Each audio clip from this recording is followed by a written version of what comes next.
hor kaham.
Hello, मलाई Samarjit बाइटङ 감다. Mayroong doon ka.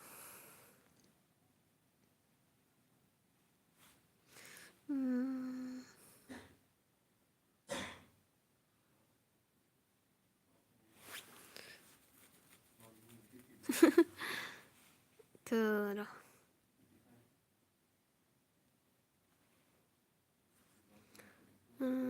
좀 성.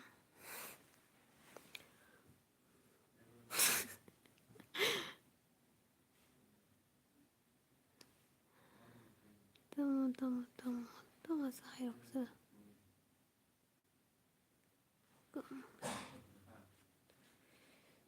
Lúc này thì kiểu thu đi với Lisa thu an tâm mà này chẳng sao cam là ta mày chắc ăn cái bài em mày chắc ăn cái cam ta bài em tâm mùi mày chắc hả mày này xong rồi gì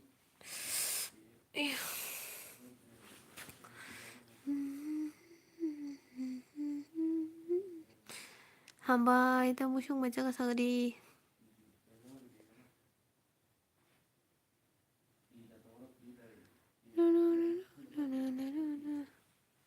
big savings stage and in 2 घंटा for 45 minutes 54 seconds big savings day ये तो शुरू होने से पहले ही खत्म हो गया है पापा ओके थोड़ी थोया 땅에 돌아서 랑 थो야지 알로바자 응나 바이네게 알로바자 응나 세 또 đừng mà che của tí ba mà này mà nó sao mà chị đừng mà che của tí ba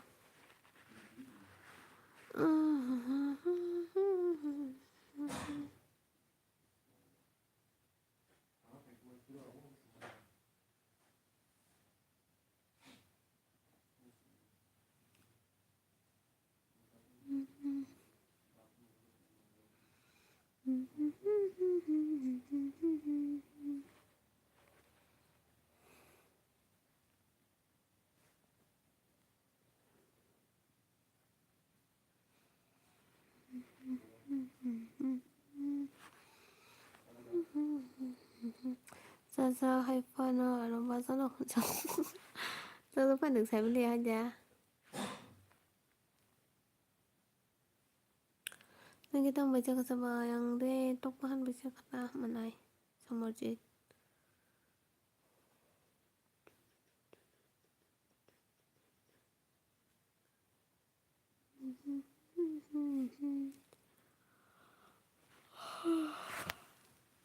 엎드려 봐요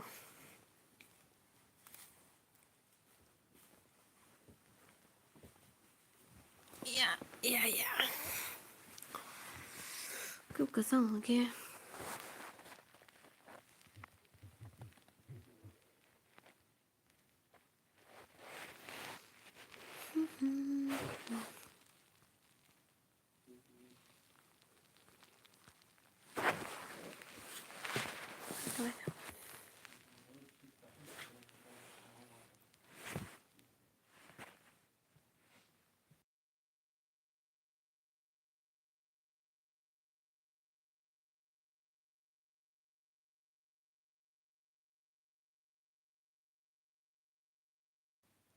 có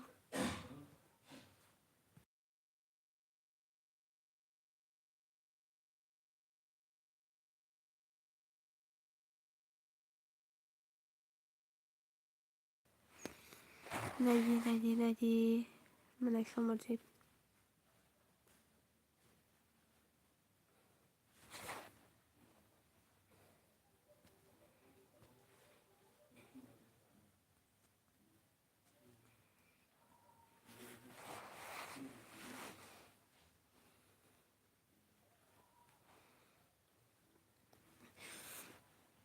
자네 또 가.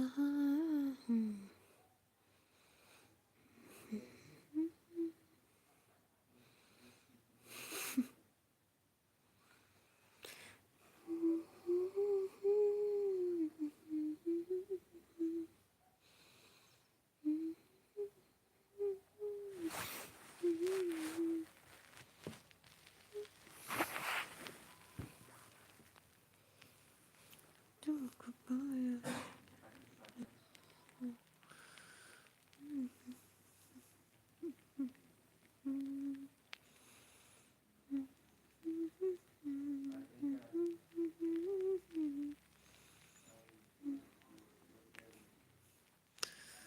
इसमें कुछ भी नहीं.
Sorry, mana somor je. Tuh kebayang.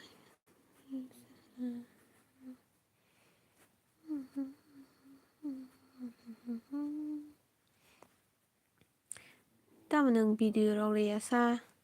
Nên channel chỉ mi tao video rồi cười. Ô anh ba yang phải kha, mana po nâng biang cái mấy tung isa sức gì nè. Biang cái mấy tung ngồi nên ba cái nail polish học bài mình nè. Kem rong tự thân nữa. Ang đấy ang phi phe thân mình bile, đọc phân tông bile này đi rồi. Mana somor je phi phe thân mình bile ang thân bile. Ani Lisa, hello motom, biang cái mấy tung isa sức motom sai tung isa nè. Mai chắc khát ba i, mai chắc khát nâng lên mai chắc khát.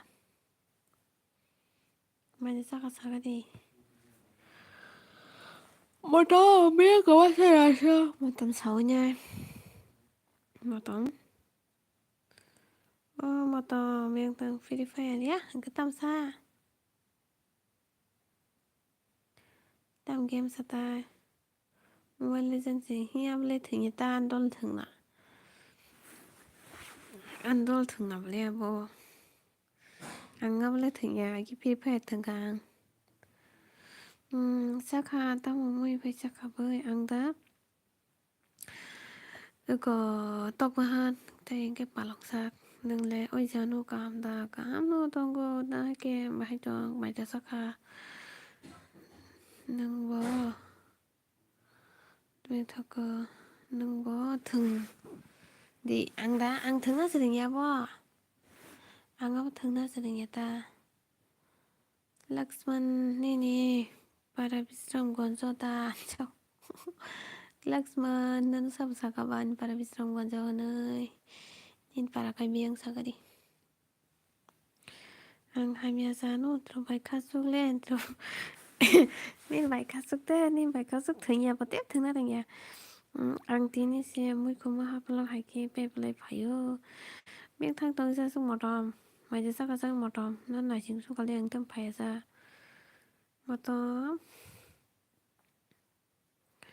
vài trăm sao cái một đòn cầm đã đòn một đòn tí một đòn lên một đòn luôn nè một đòn nè anh kia mấy cái thằng cả nó phải liền lại vào một đòn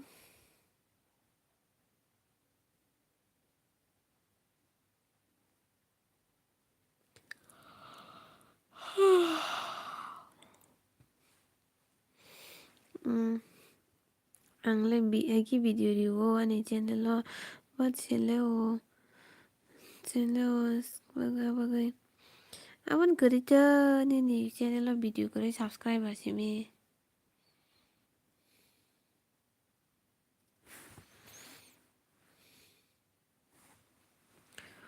Sekarang ini kontak reading jangan kontak deh na ditayang tuh Facebook roti kontak aja dia. Oh by pasta kadam ni long pen ke pasta kadam ni long pen tong mule tak pun tong mule. Thu trong khả ta pasta kadam ba. Rồi chứ cả ăn thường na đừng ya Mobile Legends đọc thường na đừng yang. Ăn giờ thường na đừng mà nàng gà sưng luôn. PewDiePie thì mình thường na đừng giờ giàu. Pasta kadam ni long pen nó nung bay mùi tụi mình ra khó sao mà này bỏ hot. Tao comment khai sana. Runggu coba tau nunggu aja.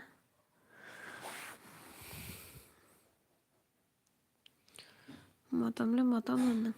Beng sih motom saya coba yang ada kiki kalang eh.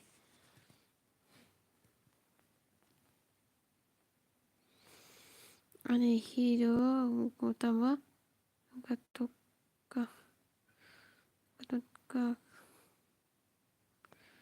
asa. Wajib apa ini ada ni ada. Payah ble.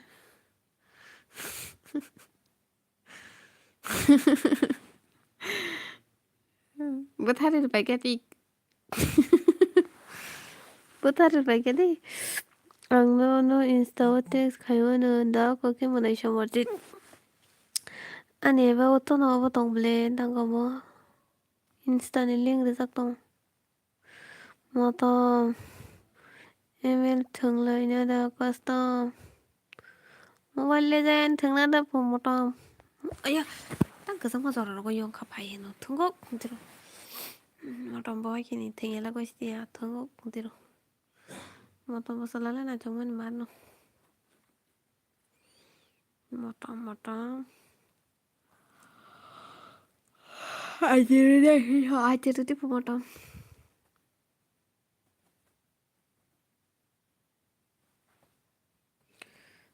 Tôi nước ăn phải kìa wanda. Hello Hermit.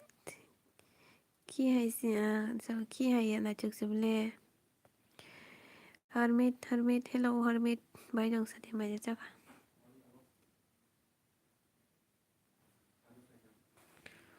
Motom salah kahama blogger ma ang sinai ka kisah purang diga di bahai ki channel kulong na. Bai ako. Nung kulong na haja. Tam purang na channel kai. Mo sai rong da purang na han to ka jani. ID ri nai de enso. Emenle enso. Number 0 di enso number 0 di po. Teman number contact de thang lain na enso. Mobile number di san tong ko tama. Manai somajit ba motom ni mobile number kale viral lang sire motom ni mobile number tabung le. Je tong na rong jota na nai chang ba di to motom ni mobile number.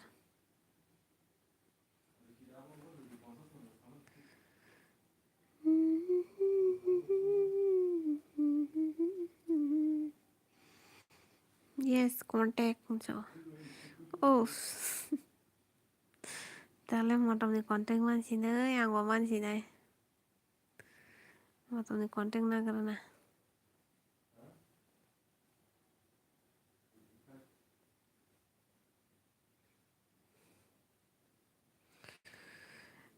Binta ko mushroom le kamarong no content le phone mushroom mushroom le ka japon na biya botoro ko se thange khere ke dia bun sai biya botoro ko tha thange ne ja ja re re di uma yang tile nya ta antiru motom kirja kata le motom ni ni abo di po ni tam di nai insta di insta iba kai ni Facebook di ta biang tu na na sa ke biang tu na na po motom insta rok tu nya lai ta insta na di phale si no rok oro mari na ta sela rok ta wa na tong ba tang kiri sa wa insta di ang si di tong ba Ang si Insta, Facebook cho tớ đi thử.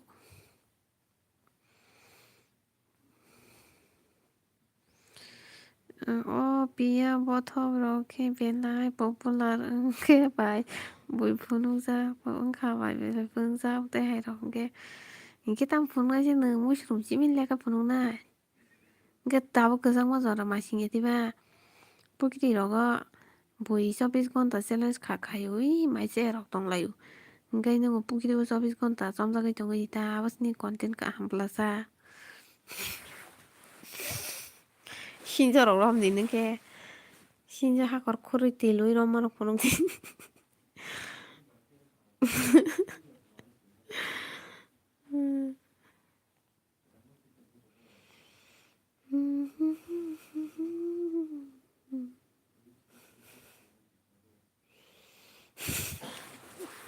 anh ta kisah borok masa no tahu tengah tengah entah ai đi đến cái ai đi tiếp buổi comment hai việc khai mang xe sân ga đồ và là hàng bàn cho ô mà comment hai việc khai cho dễ bắt đầu tôi blog khai được ta ở đâu blog khai mà m래 아니 나디 인게 ang 당신은 쫄리샤 능 아니 comment nó poria mà portomle harmi mà giờ sao 오늘 정말 능시 디플레리아 라사 mà đó sao nem search khai đi em lo sao search khai đi po mà tầm kỹ tóc gì mà tầm kỹ tóc gì kỹ tóc kỹ đâu vào mà tầm kỹ tóc ngon này là nó sẽ kỹ tóc mà tầm nữa nem ya po mai kutung po mai kutung ni di po pa mai kutung ni đâu thà sang cái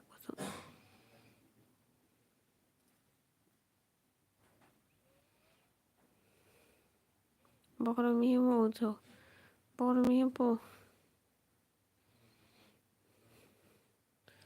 anh là gì nè điền kia tao mà tầm này thì tao tông cỡ 보고 싶던 거 내가 누시냐 하는 자작보다나 소리 듣는 심때 발이 안 오고는 কোন 소리야 돌리자 하이 맞아 사카 하르미 근데 정말 상 너는 신이 안에 저가 뽀안 거 너는 신이 안 잠깐봐 뭐 너는 신이 안에 저가 너 허리 동거 저 하이따만 하라 고멘 줘도 녹색이다 그러나 이게는 얼고 얼메시 좀 내서라서 당는 고멘 줘도 녹이 난게 가르장나나 कर जाओ comment कर जाओ हर minute comment कर जा खाना है दा कर जा खाता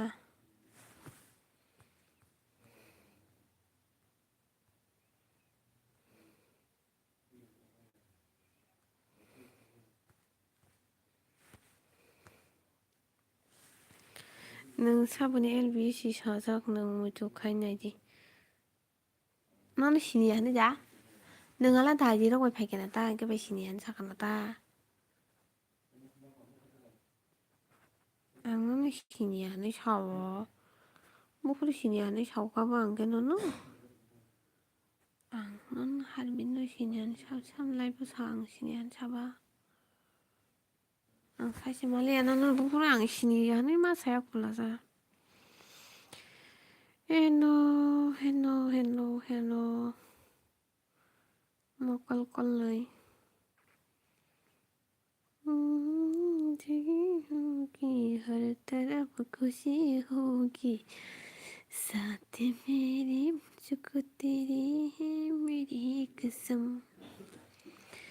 धीरे धीरे प्यार को भरना है ओफ ओ शरी बोलिए थोना झाला थोना 이히 아도야 능바이 샬라이마니 땅고 디니 시미테 시니랄리야 하는 샬라이마키 버블 땅가 능저 앙시냥야 앙시니 양여 바 앙시니 양이 타네라고 는 게임 노사 사야다 마네 쨍그라 덕판 사다가나 할뻔 안래 버그 테다 게임 노 하길래 Ate ôi đây kata mata. Phải đi con khai cái nào khai là khai đi con khai nhá cái. No problem khai mà nó khai nhá cái tập nó. Ai chỉ đi học không mò tôm. Ai chỉ mò tôm này ai chỉ bôi có. 1502603967. Em mò tôm nâng ta sẽ khi tập sa mà sa. Salah ta sẽ khi tông mà đi. Còn ta ta lý sa. Tao thu chi này hết. Hạt mẹ tao mà start thêm thằng năng cả sa. Tongata of Kaidi live cock sagana Faidi Kaidi call Kaidake Saibaran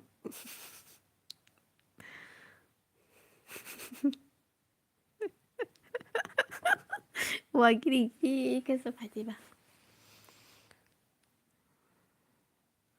Pakaloi Zabu Oh yeah, bro.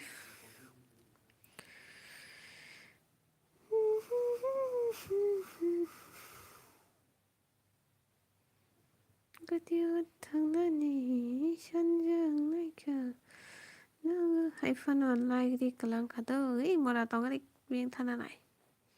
Time I check out this honey. 나가 혼장 날세 비나 아이디 르데 르카보바 이 르카블리고 1502603967 nâng sự giang sao nữa ơi ăn lý ra này sợ là sẽ loyal xử lý ra bộ mai à kêu mai nó ăn đã loyal ăn đã loyal hơn là cái nâng đã loyal lý ra này sợ là sắp ra này phải trong phải cái này cái đi ba invite đi Harvey cho invite đi po 비나이 디디 할미디 할래 মানে সমর্থিত না সেই বলে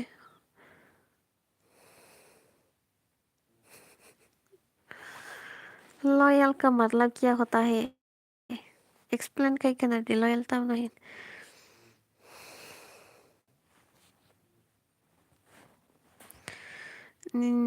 ini ID Malia Angpu tangan mayang slah mana sih nangai tan rok ID ai mana cuma jadi ang sawan nang segi nang khatau segi mobile kana beda pin khai de bay oi kepat nang mayang itu kada kana ji khai de kana ji pin khai de ka nadi amun bin ID pu ID tan này selalan đi dong ora sadik jo iko sadik 1502603967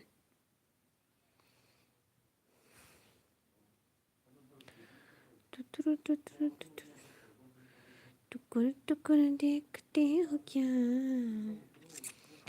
टुकुर देखते हो क्या पे तेरी सेहरा मेरा gan bài tan bài xem thôi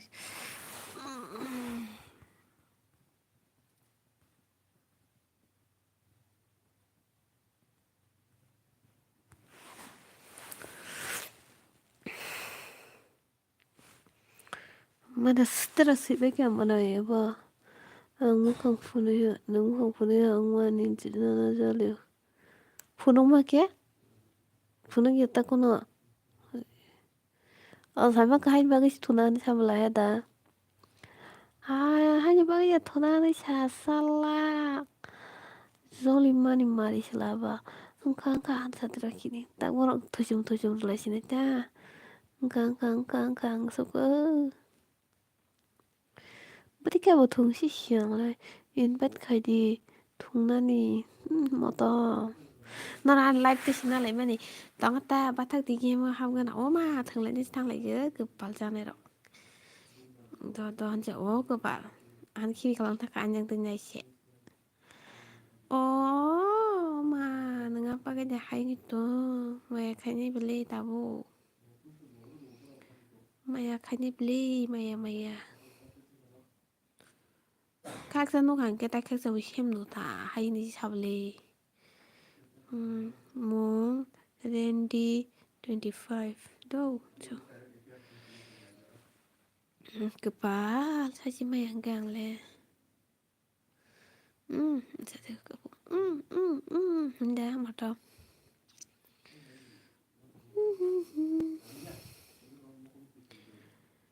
Berkenan ka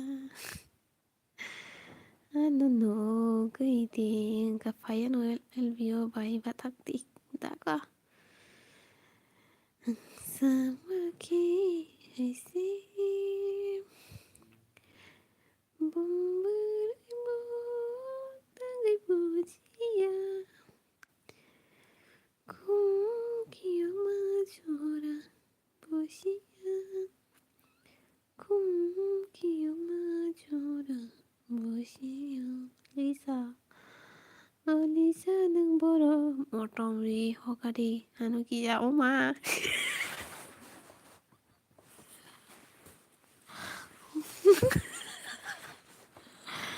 tao mắc lại cái một trong đi nào không nó đi kiri sa kali nó kayak gana sab to rồi ra gan đừng tin một trong đi cũng phát đi sa rồi em một to một trong rồi đi sao đừng tin tặng rằng này please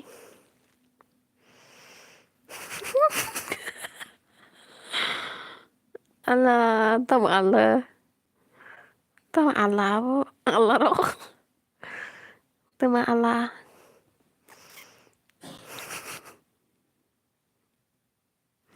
Allah tahan sama kelai ke Allah na Motom rio gadin mar ke sai tu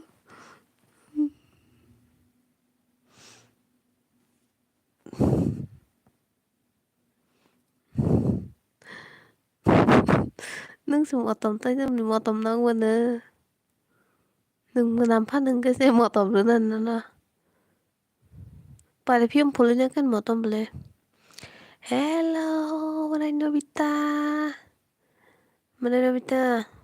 có tao không mo tao khi đại chẳng không nữa qua khi đại chứ na qua khi đại cho tao khi đại không sao cái qua khi tao khi sao cái đi bãi tao mà giờ sao cả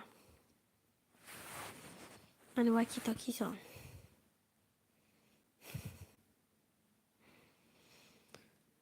cái tiếng thương này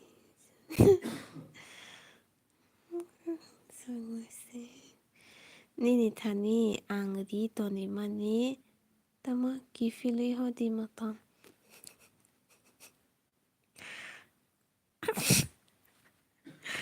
anh thani nâng đi toàn mani bố phụ đi toàn man tộc qua 어떤 bố phụ mani bố din đi sang đi tổng không bố phụ 가봐 nâng ano 사가리 bố phụ đi bố phụ đi bố 사가리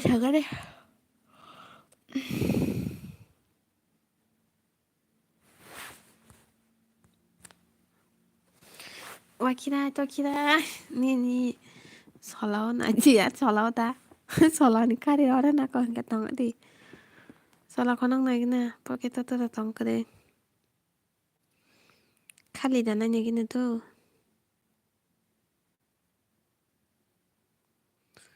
खाली sebelah pocket ba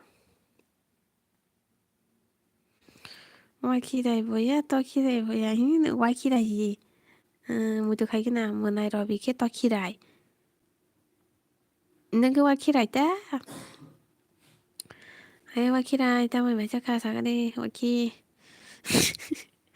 wakirai ta mày cho cả sao cái đi sao nó đi rồi họ cả san sao nâng tay cái lăng liền à ta nâng tay cái lăng liền à mày ở là sao khali chỉ là sao là wahan vậy chứ wakirai wahan sao vậy wak no waki vậy kita mana Nobita le tokirai kita phải chứ tôi tin đi tokirai bị gì nè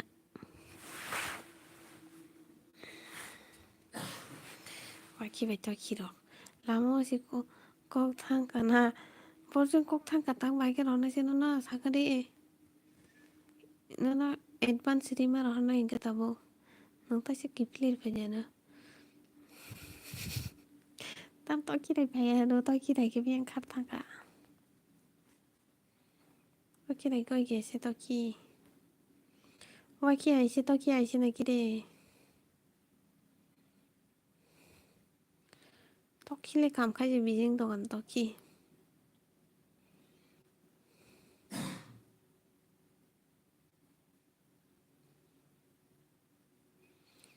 동그랗다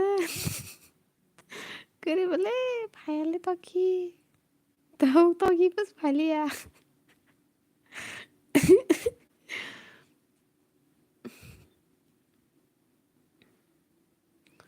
떡이 발리했다고 떡이 칼가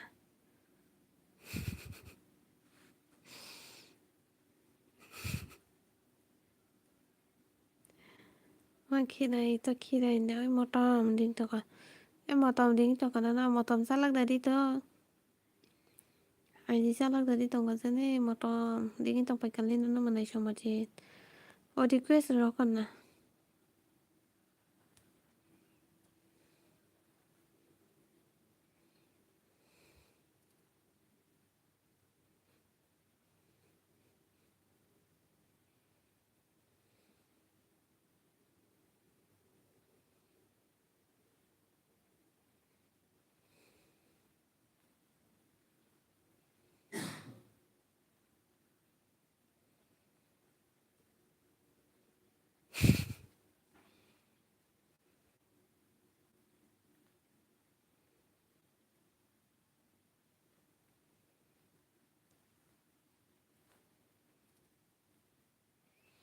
보기에 뭐지 하비언서 một tầm ở đó thì cái live của bạn game hấp dẫn này sao mà này xong mà chị hấp liền là tay có được comment khai trong phải không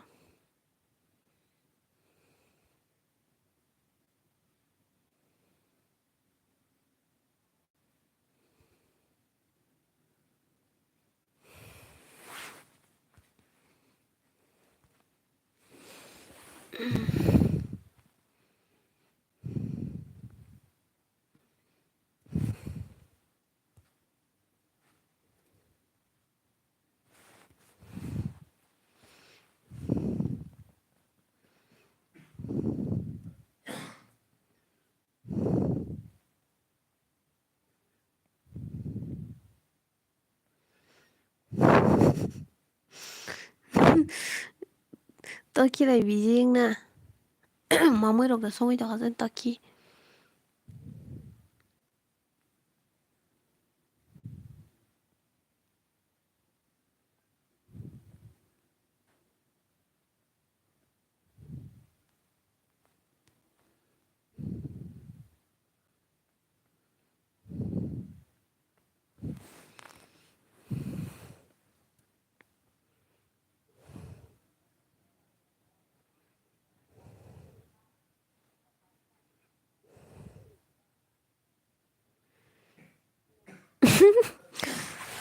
일단 와키는 인자간 걸 갈길래 와키다 일단 뭐내 생각은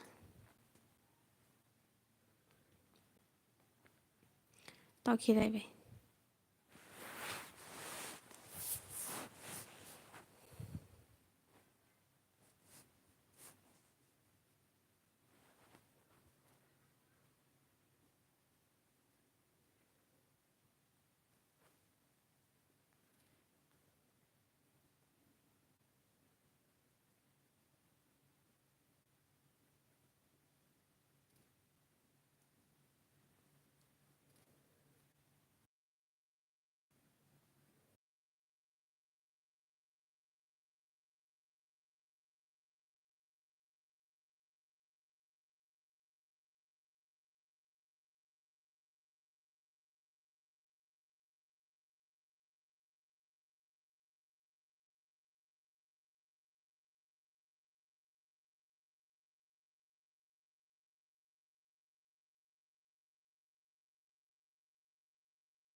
tao nhớ rồi cho bông sa sao cái đấy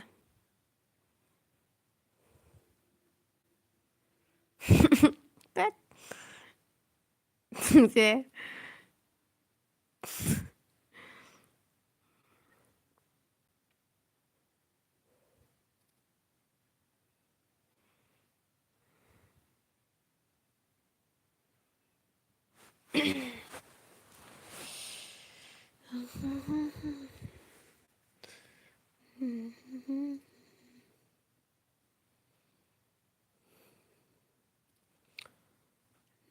그림은 이나자야 리도 인바이트 두디 뭐좀 인바이트 참여 좀가 인바이트 매야 거기만 뭐tom나 뭐tom니 뭐tom 벤신 포켓 निकला चलो कर दो री ताइसे रगड़ी ताइसे निकला कर दी cuma nih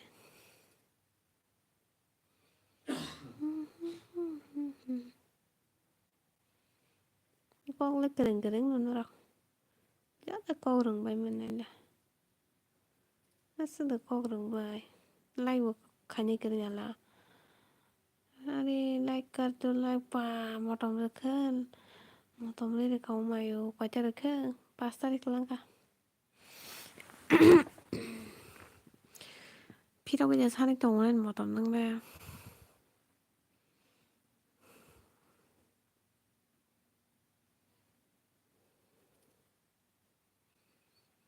야한테 동안은 잡아 못 주고 그만하고 들어 그만해 그만 던지는 때 살아다 이쁘게도 하고 뭐 달라리지만 던진 달라리 뻐게도 던게 그만해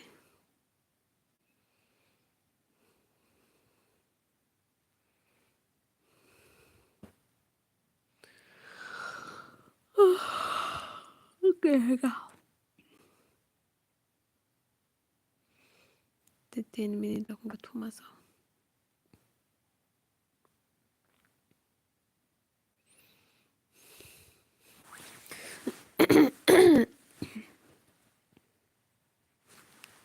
समझ bien thằng cứ समझ nó sẽ này chụp phải quan trọng là này chính trọng thì này chụp hình vào nó thì cái số hơi ăn sao này chính trọng thì phải nó vào tay xa nó này chụp hình nó không masa cái masa thằng cái masa cái mau masa cái mau cái nini para borsador an para manda shogari o nini borsador 뭐 담는 거는 아시기 정도 봐야는 뭐 발견하면 같으니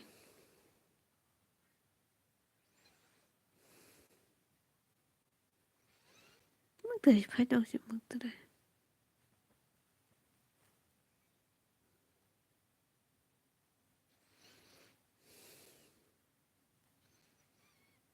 비슷한 거는 아니니 쇼넬 비슷한 거는 좀 paraosa 이렇게 horsa poner horsa 보니까 오늘 쇼머를 밝혀볼래 이거 horsa 그니 쇼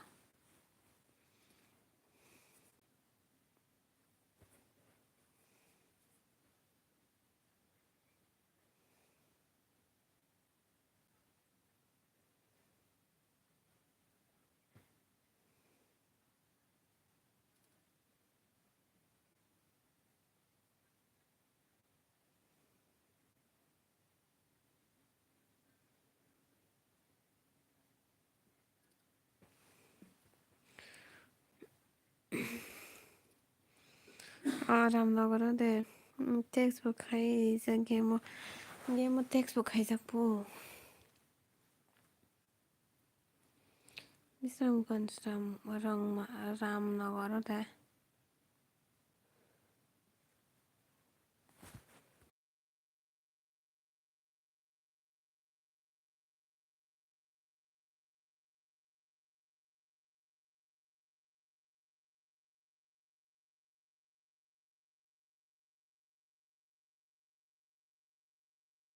name ताव फाया 시니 우능 바이람 너걸 그래서 부몽 살만다 하빠노 시니야 따빠라게 부몽 그나 작다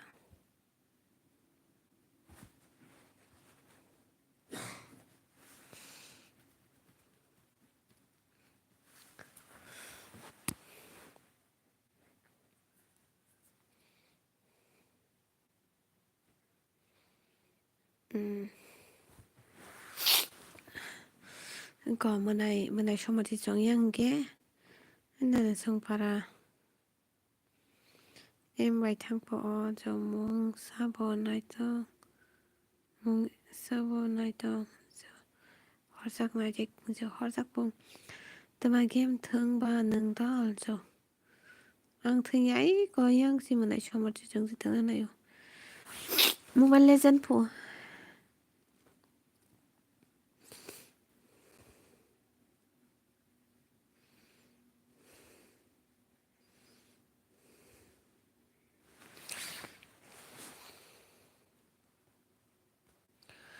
Hamdi gitu kok mana sunil mana sunil to ka tao đình này ta là đình này mà này là đình này nó một thằng nào đấy thằng đi bao rồi bác sa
đó mai đầu thì chắc là tao ý mà chắc khá năng lẽ em bị hồi đi bên năng mà to em bị thằng cả sabo mai ô sai xôi mà liền xong thế này thì đi có phải cái lẽ một tầm phải cái lẽ một tầm nó lại chụp tầm ấy kìa đã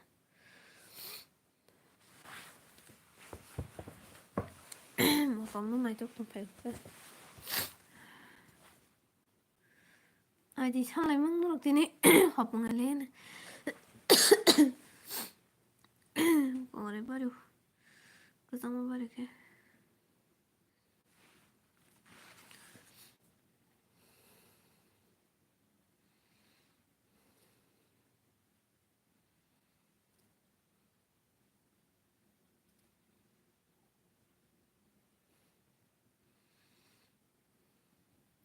엉들 chicken tới cái balong sắc nước ra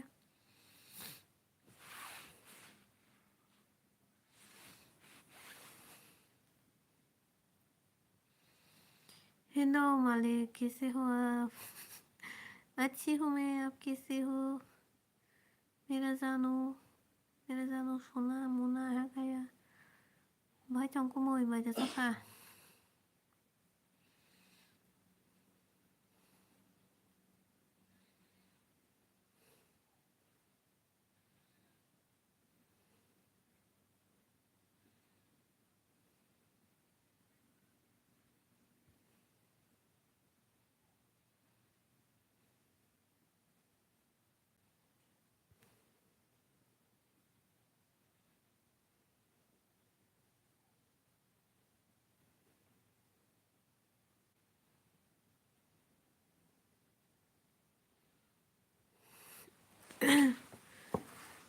সবাই আলো গুদা ত্রিপুরা সময় katanya Tripura সময় সই ত্রিপুরা মই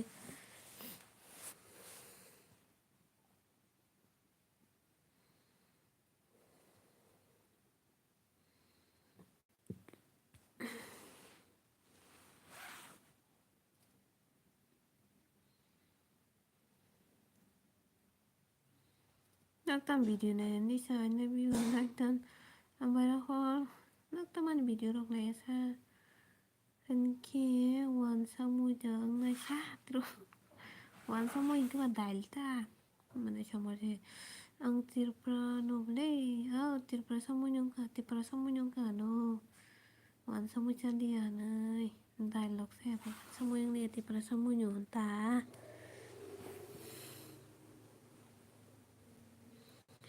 dal chắc cái sự hoàn xong môi mà sắc khi rau của tôi rau sắc cái chi tiệp vào môi mấy năm bữa rau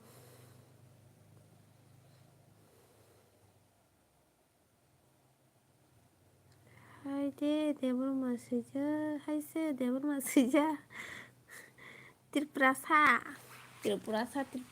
Tirpura Debbarma ya Tirprasa chứng rất là Tirprasa thành ra đến cái ăn dal ra hoàn ra này hết dal ra mà đi nó cái nâng hoàn say à hoàn sa mùi tạ mùi nhỉ bún nó hoàn sa mùi hoàn sa mùi cha except khai đi kha wow Tirprasa mùi cha với sa nâng anu sa hamze fana ang nono hamza bu ang thang kha bai imi bolai đi kha tonga tara ho tamai mai chắc ba ok thường lại nhai thao vô cùng từ bạ thường lại chỉ nó không quan tăng lại phải chứ còn từ bạ live tí chỉ nó đó án lại tao bồng tí nó được này hay gì anh live tí nó rồi đi này game thường lại mấy anh tao bồng đi hay gì bia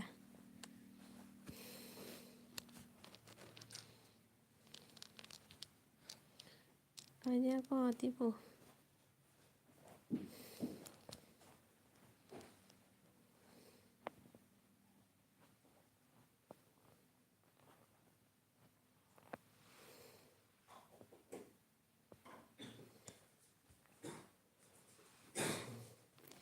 ang tawahan vai chau good night ang thang ka tonga tara hol tam thang ka tagan sa se ako te chaita narak to ni di narak ma to ni te mo to le ka ja kha te cái xe của bọn cái gì đó là tàu nâng le ang ulo phải nhai tăng cái ulo phải nhai cha tonga tara hol có salai này ta pasta hoa ra không hấp sắc pasta đi ba tụi cha ta muốn xem hay cái lúc nào pasta tay tại cha tao ăn ta hấp đi đi vô tiếng versus tiếng rồi nó không có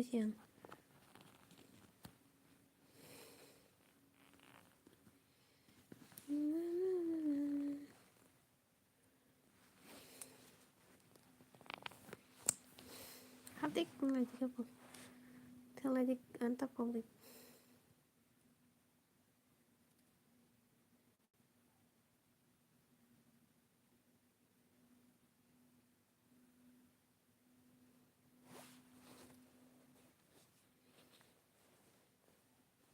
nunggu boleh sentuh graduation complete kan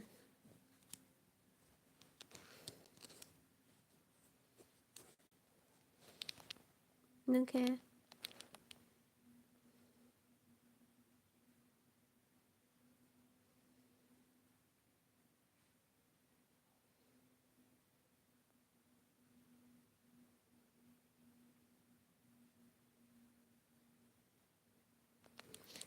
nâng lên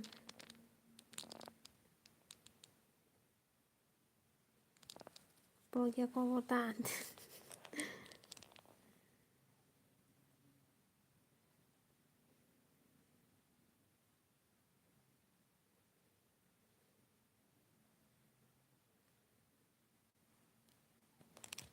ang ni elbio habi ti baba ya nang to elbio habo phayo an to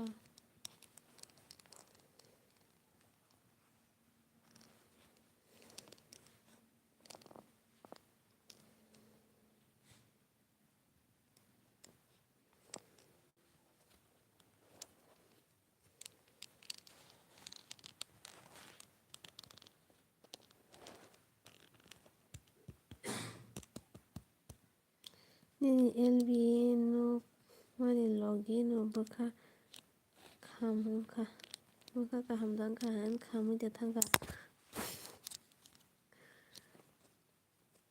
ko moi mai sa kha ang se furu hawa furu ke live bồn rôn ra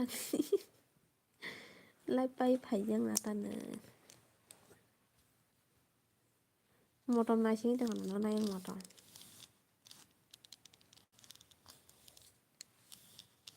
ta đó thay thế hay ra xuân đó xuân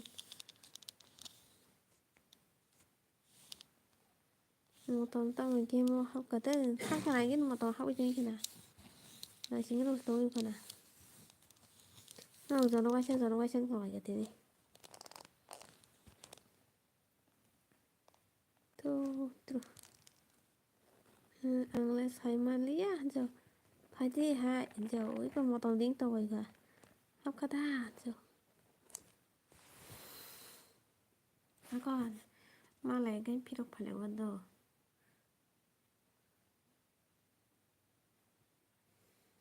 thằng cả tụi tôi là cái con này chú đến xong mà con lọc suốt cả nó này xem anh yếu lọc khóc mà con